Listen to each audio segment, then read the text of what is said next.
It was on this very field, 5 years ago, that a group of 8th graders decided to hold their very own fight club. Many fights took place that day, but the most memorable and controversial took place between Charlie Myers and Joe McKee. An alleged late punch that led to a knockdown from Charlie Myers was never called, and it gave him the victory. Oh my God, Jack!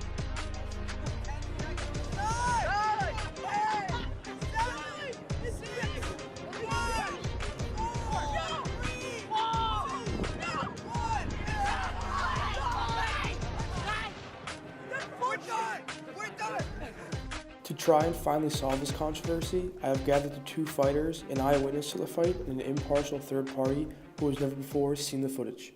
My name is Jack Dixon. I am friends with both of the fighters, both Charlie Myers and Joe McKee.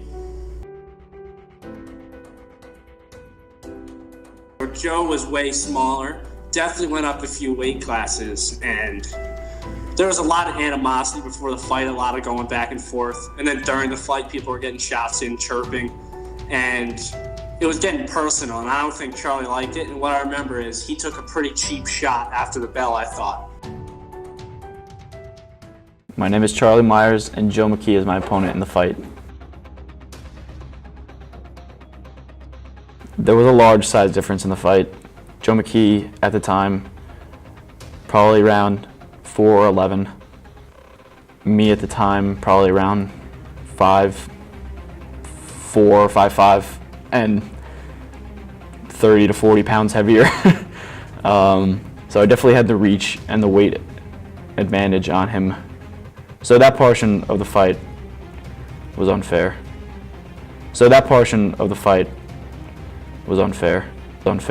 Unfair.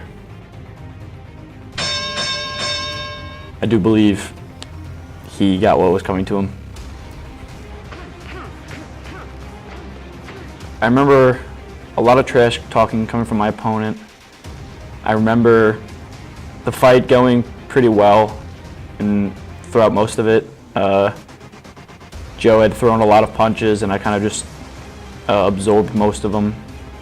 And then retaliated when I could and made the punches that I did throw count. First of all, there's no official bell. There's no official end to the fight. It's someone counting down on a regular beat for when the fight ends. The clock was counting down. I made the decision I had time left to throw one more punch before the bell sounded and caught him cleanly in the face, giving him a bloody nose.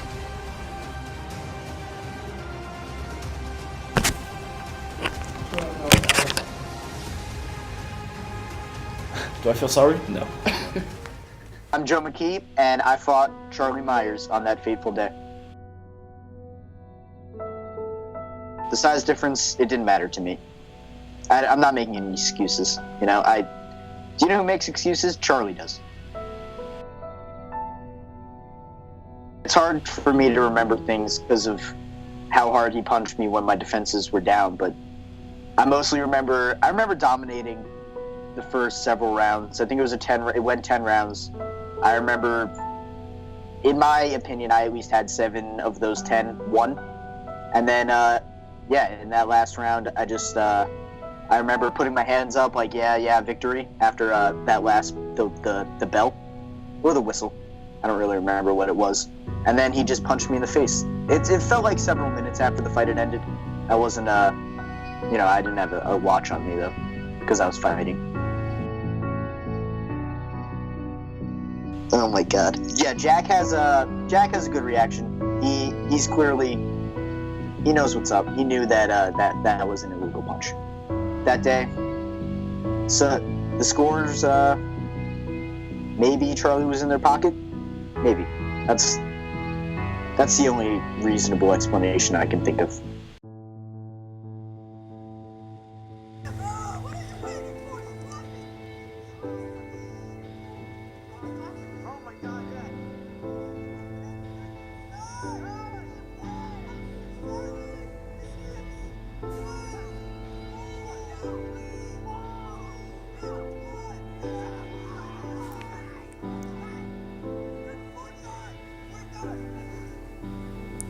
A few thoughts.